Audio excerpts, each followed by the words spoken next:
You know the vibes. Welcome back to another episode of the Hoop Genius podcast brought to you by NBA 2K25. As I keep telling you guys, if you want to support the show, hit the link in the description of the show to pre-order your copy of NBA 2K25 because it helps us to keep doing our thing. And we are back. It's myself, Mooncey, alongside me, the dynamic duo.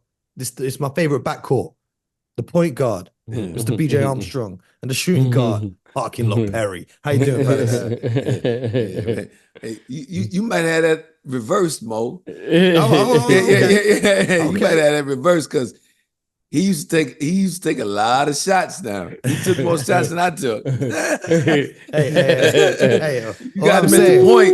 You got to make the point. If we playing, one of you better be feeding me the ball on the post. That's all I know.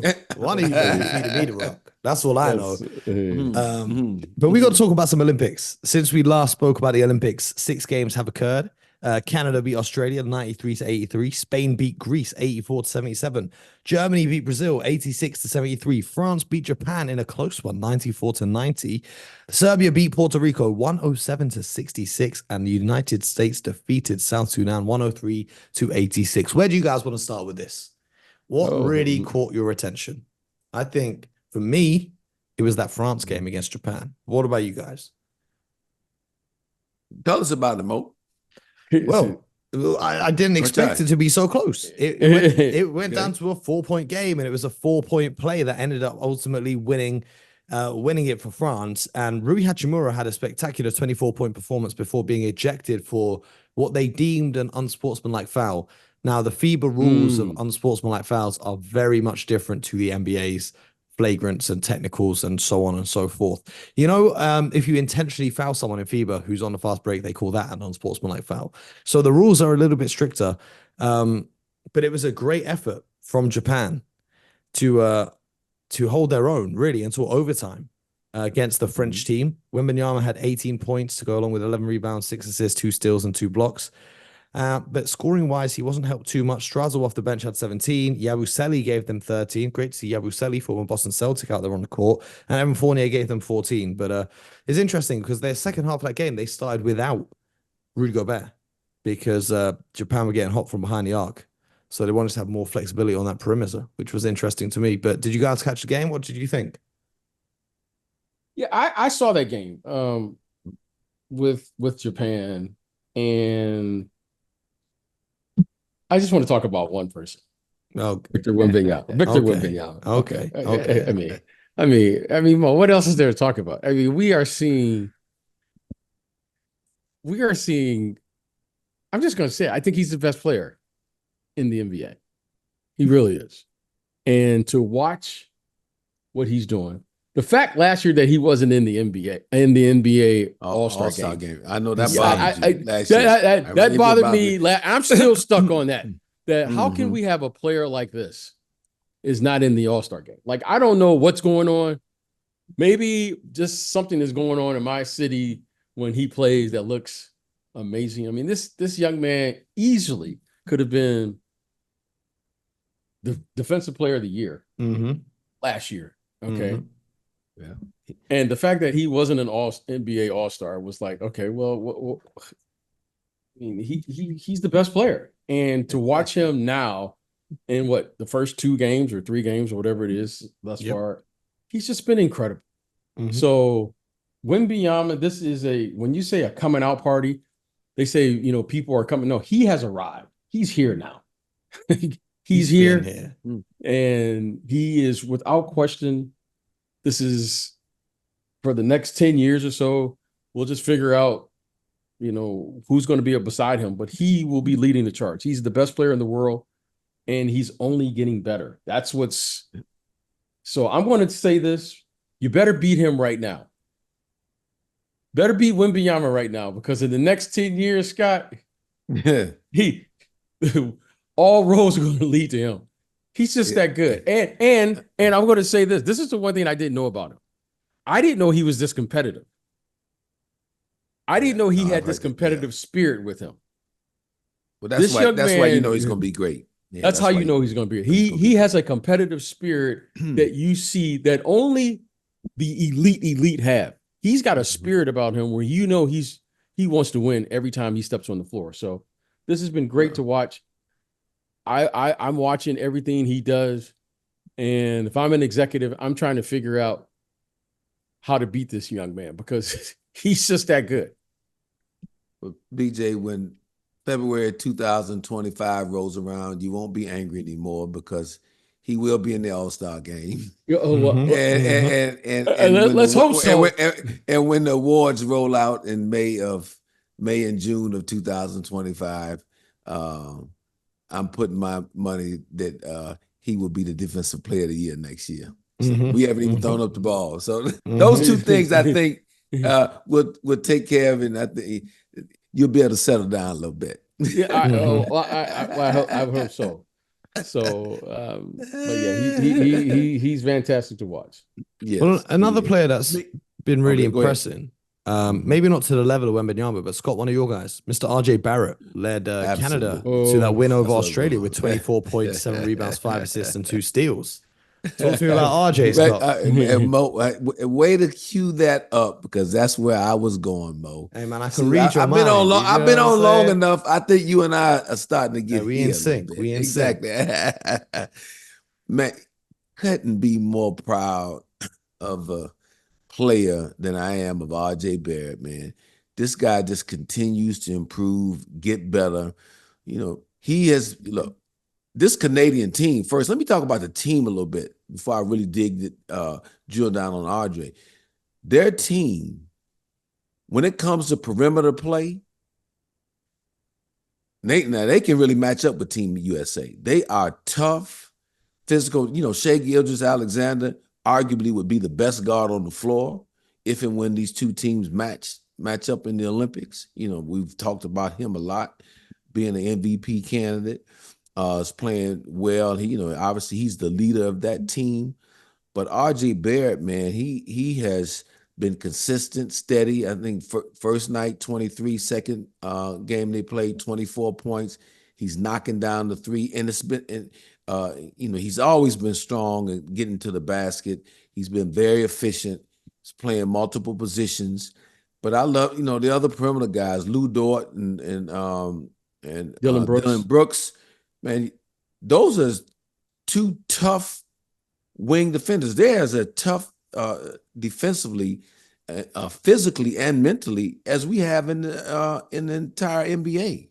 So they're going to compete with you. And then Jamal Murray, the game I watched, the last game I watched against Australia, didn't even start. He played a lot down the stretch, and we know him. He's an NBA champion. And hasn't been named an All-Star yet, but definitely plays like an All-Star. I think we already established in this episode that All-Stars don't really matter anymore. Exactly. So the only thing that team is lacking is enough size up front. If they had a legit center, the Kelly Olynyk is more of a stretch 5 that we talk about. Kem Birch. Kem Birch was huge for them in that fourth quarter. Yes, he plays extremely hard, but he's an undersized center. If only they took Zach Edey with them. Oh, if they look, young Canadian next time around, I would believe they'll probably add Zach Edey. This Canada team is the team to watch. They've got 10 NBA players on their roster. So, obviously the USA is the only team more stacked than they are, but playing well, a lot of confidence. They're going to be a tough out. Again, if the interior is the one thing that I'm a little concerned for this team, but again, fun to watch and really great to watch RJ Barrett do his thing in the Olympics thus far, and hopefully he continues that kind of play for the Canadian basketball team. Now, BJ, we know how much you love Wembanyama, but another player that you love, Giannis Antetokounmpo, his Greece side are now 0-2. I mean, he put up a huge 27 points, 11 rebounds, 3 assists, 2 steals in the loss against Spain. But it's going to be real hard for Greece to progress in this competition now. Spain, who maybe didn't look like the Spain of old that we know, managed to get the win with 19 points from Santi Aldama. They had 11 from Willy Hernan-Gomez. They had Fernandez off the bench with 10, and Sergio Llull, the veteran, with 13 points off the bench. Whereas Giannis didn't get any scoring from his teammates in terms of double-digit scorers, except for Toliopoulos, who had 14 off the bench in 17 minutes. A real struggle here for Greece. They had quite high expectations, and obviously, when we're talking about that best player in the world conversation, we talk about Wembanyama, we talk about Jokic, we talk about Doncic, but we can't not talk about Giannis Antetokounmpo, who's looked amazing, even though his team haven't picked up the results here. Yeah, I mean, it's a team game, and no matter how great one individual is, it's going to take a team and a team effort. And no disrespect to anyone there on the current team or the current roster, but they're just not talented enough to be able to contribute in a way that's going to warrant winning or give them an opportunity to beat. I mean, these are really good teams. Now, Giannis is Giannis.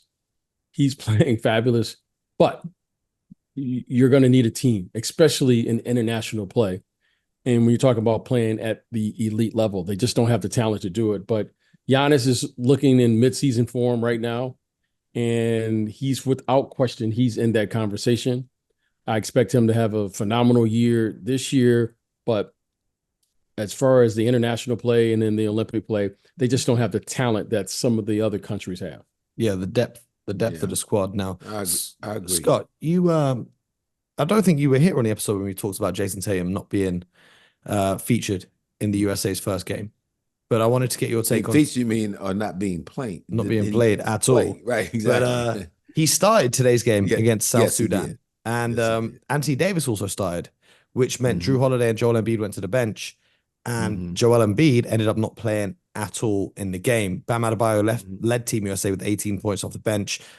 Just an all-round dominant display from the Americans. LeBron had 12, Booker had 10 to go along with 6 assists, which is nice to see Booker playing his role there. That will help the Phoenix Suns this season. Kevin Durant, 14 points. Anthony Edwards, 13 points. Derek White, 10 points. And they even gave some minutes to Tyrese Halliburton as well. How kind of them. What was your takeaway from this one for the USA? You know, first of all, I really liked how this team shared the basketball today, and how they defended. You know, going back to my coaching days, one of the things that I stressed to my team all the time, it was 3 areas. And BJ, I think you can appreciate this. Defend, rebound, and share the basketball. And when you get a talented roster like that executes these 3 areas at a high level, they're going to be difficult to beat. And that's what we saw a glimpse of today. We saw Anthony Edwards extending the court, picking up full court. You know, obviously Drew Holiday can do it. I tell you what, Derek White has come in, and I know that's one of your favorite players, Mo.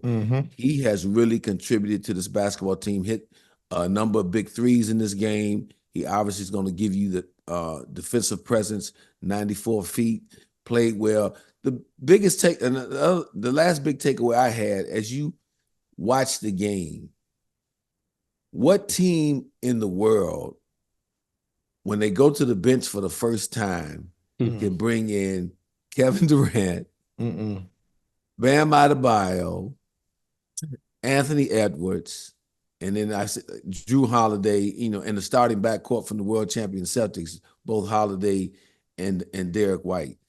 I mean, it's no team internationally has that kind of firepower when you're talking about Durant and Anthony Edwards coming off the bench and ability to score. Plus, they both can defend.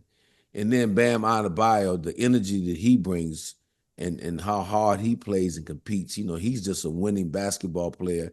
And his guard counterparts, both White and Drew Holiday, same thing. And they really, to me, changed the complexion of the game and just really sparked his team. And then so when the starters came back, I think it was really infectious how they played because, you know, they fed off the energy that second unit really brought to the table. Because look, hey, and let me give a little shout out again. I know we did last time with the South Sudan, but Royal Ivy has that group playing hard, believing, competing, because they came out in the second half.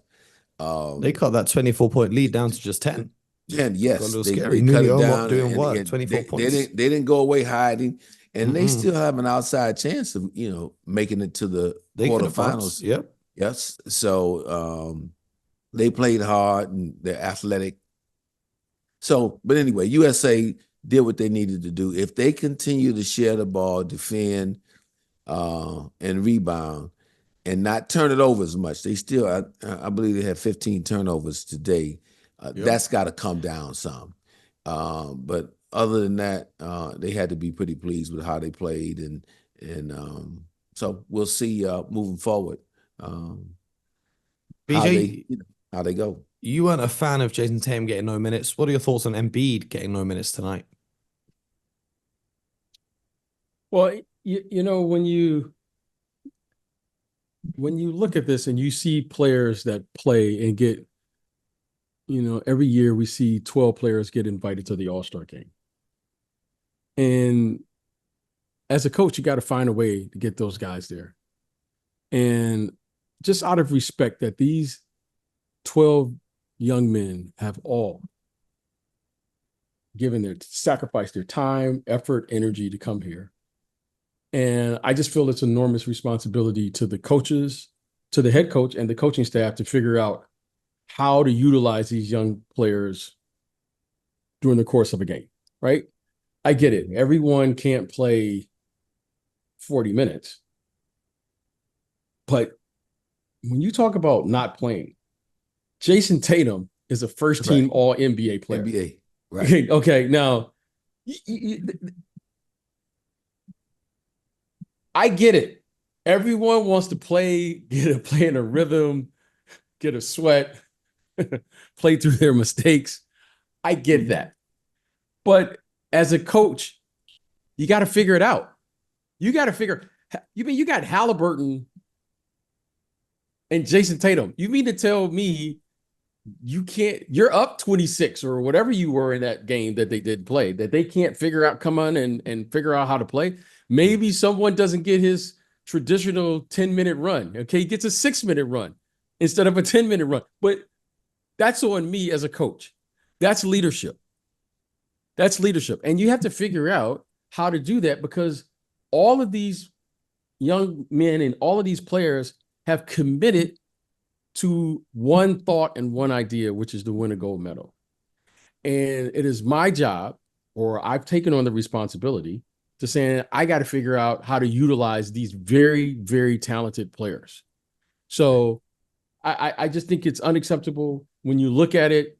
Now, if a player is hurt or he needs to rest, okay, that's another thing. But if everyone's healthy, I got to figure that one out because of the commitment. And they've practiced.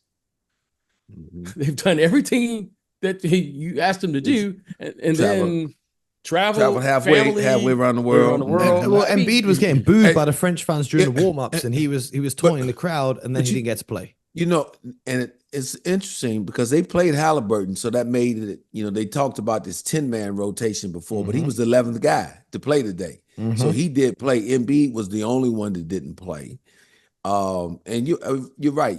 As I was listening to BJ, it brought up in my mind, I just heard Charles Barkley just yesterday talk about this same thing. And one of the things he said with the Dream Team back in '92, that Chuck Daly made a point going into it. Now, obviously, they won by an average of 44 points or whatever.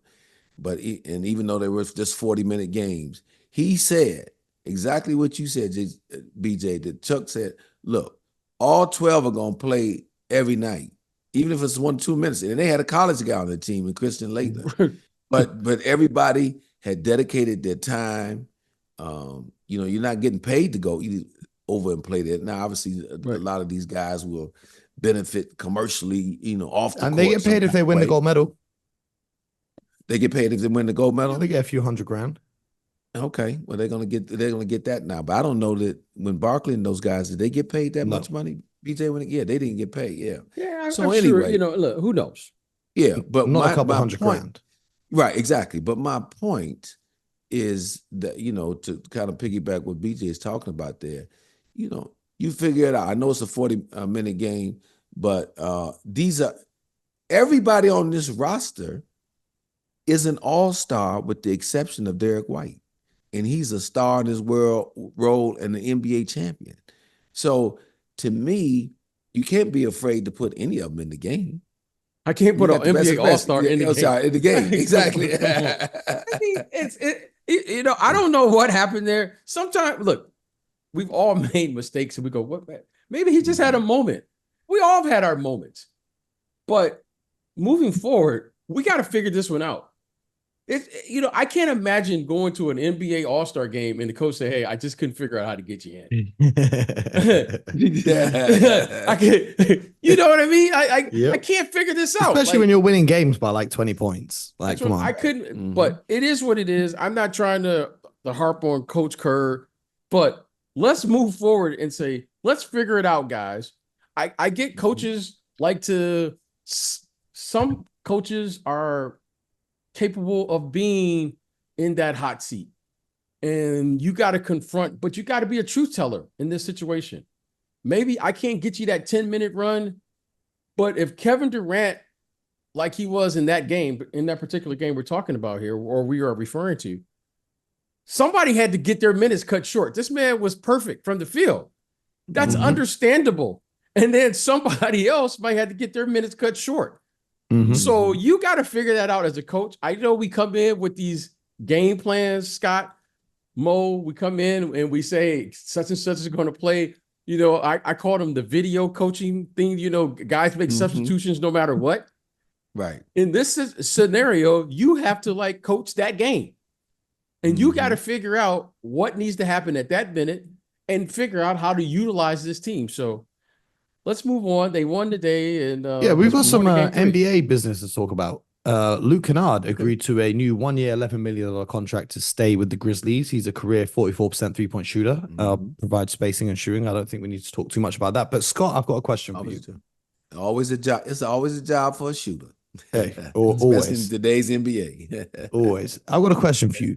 Are we completely clueless in what we talk about? Because we sit here and we keep saying the Cavaliers need to pick which guard they're going to keep and which big they're going to keep.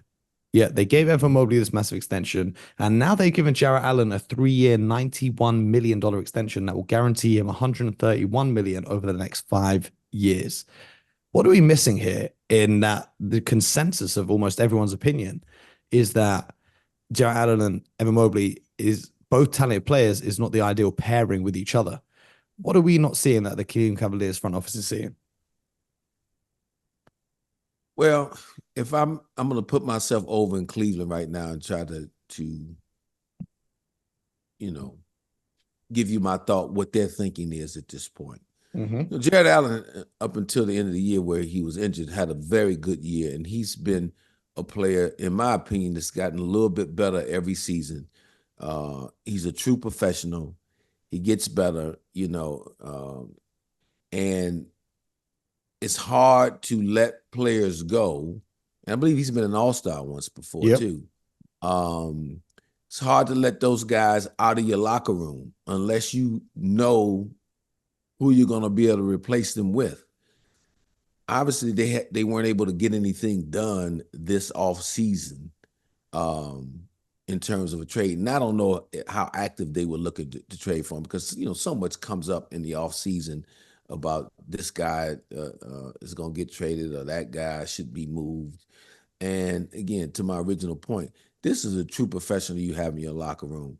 And it's going to be incumbent upon the coaches and figuring out how to play these guys. Now, the interesting thing for the Cavaliers and for Jarrett Allen is the guy who was really instrumental in his development as a young player in Brooklyn is now the head coach.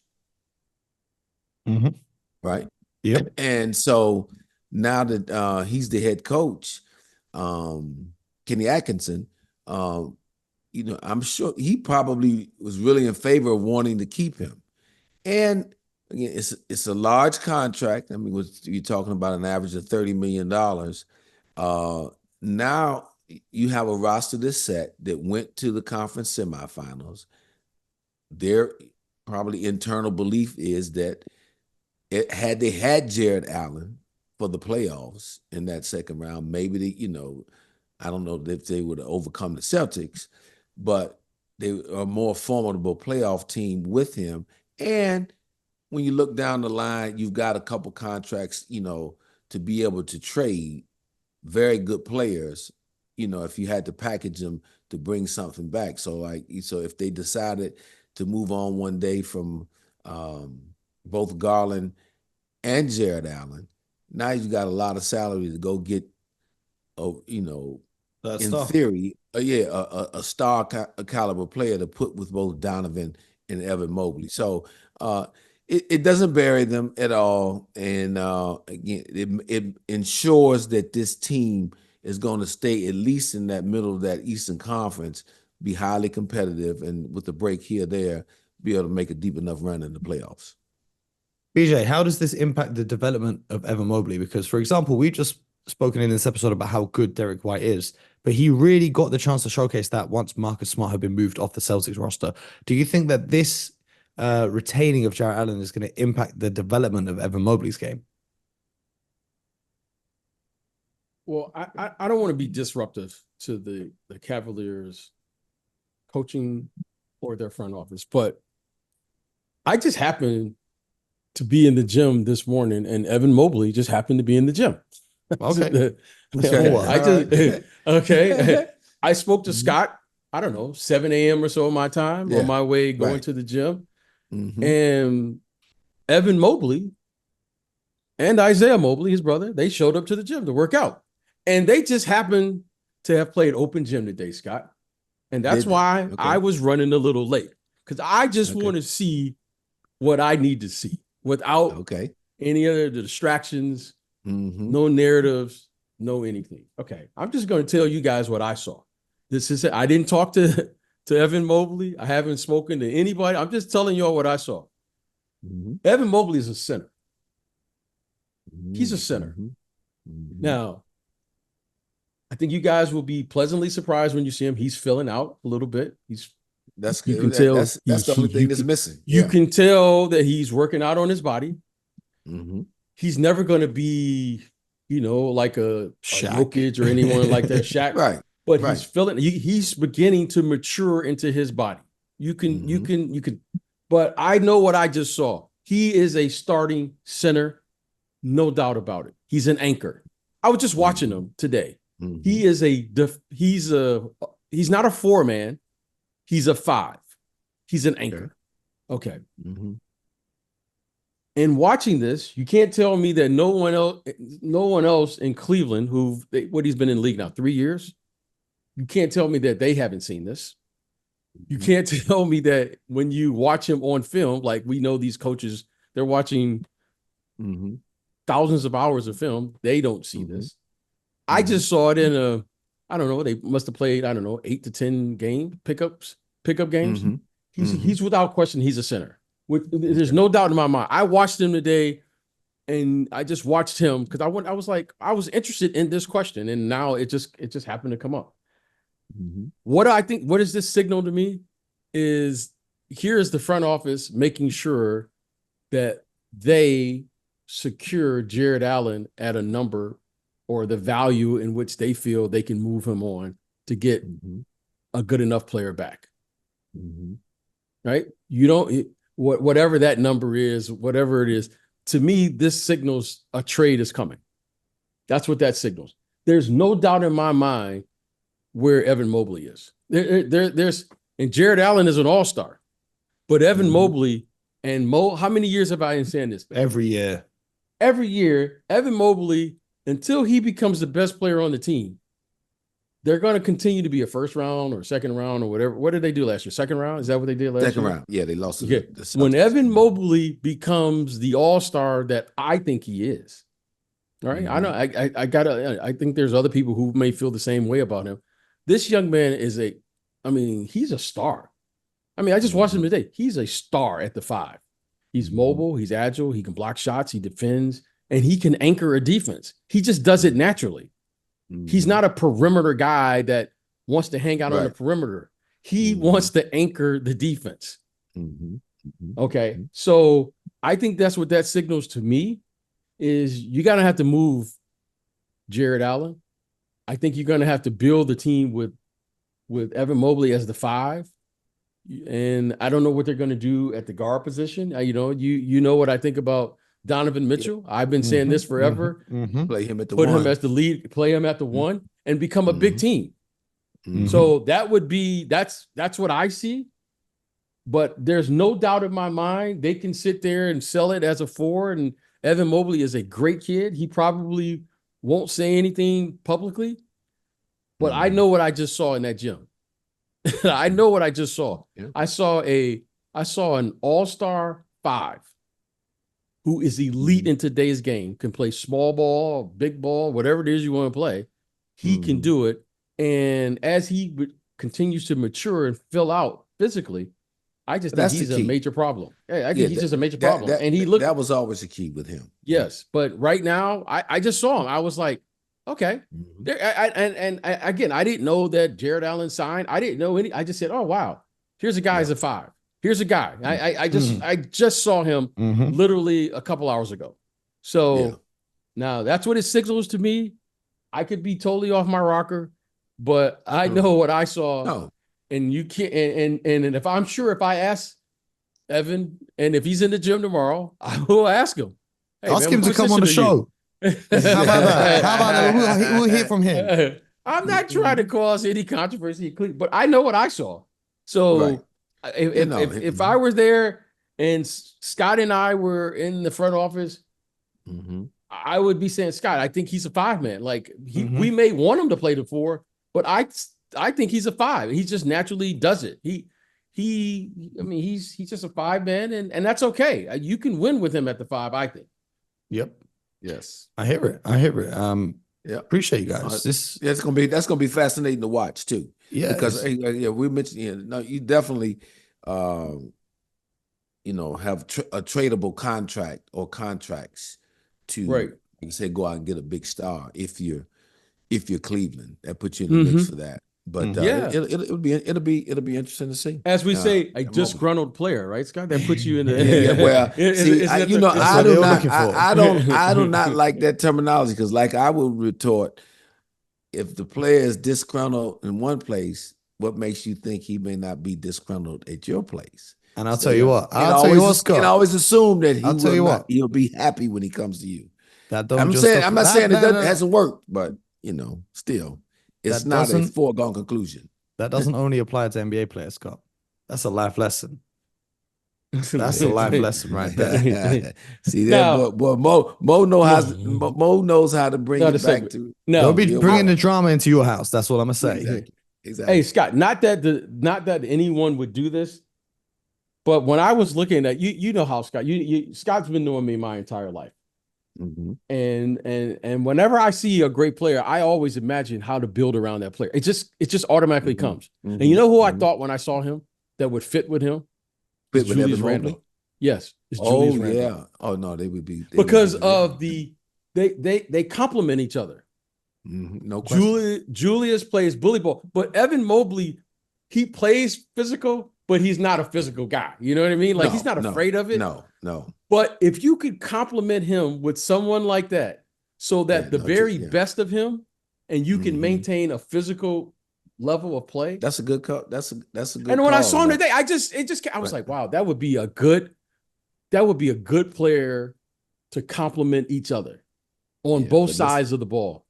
And I wouldn't play that player type, but I'm not going to speak much on that, because boy, you want the New York faithful. I'm just using this as an example. Exactly, no question. No, I get you. A physical player. We're not going to take Julius Randle. I'm just saying but you're right. I agree totally with you, Julius. You're that type of player who's physical, tax the rim, but Julius is capable of stretching the floor. That type of player. And like you said, Evan can really pass the basketball. He just does a lot of things on the court. I think one thing that I'd like to see Evan Mobley do more of, and he started to do it a little bit in the playoffs, is just get more assertive and aggressive at looking for his own shot. And maybe it's starting to come now, to your point, you're seeing him there physically, he's starting to get stronger, and he's going to be able to sustain some things a lot better with added strength. And I told him this today. I said, you know how you see players, you'll see him one summer and then you'll see him the next summer. Well, he's walking with that confidence this summer. Like he's playing. This is he year played, 4. Yeah, This is year 4. this is year 4. Right? This is the summer. Like I saw him. You know how you see a player and they don't say they're the best player. They just come in and act like they're the best player. Well, he carries himself now like he knows he's the best player in the gym.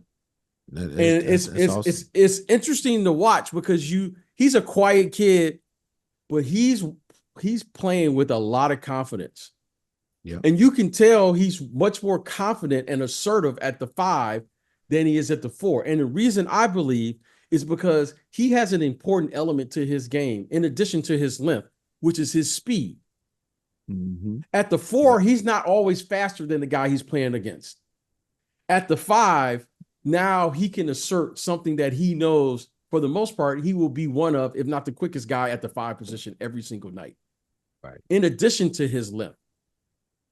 And guys, that's what makes it so hard to project next season when you're talking about, who's going to win Eastern Conference, Western Conference, because over the summertime, and I've always believed this is where players make the biggest jump individually with their games is during the off season, not in season. It is the off season, and guys that really commit themselves, dedicate themselves to getting their bodies better, improving their skill level.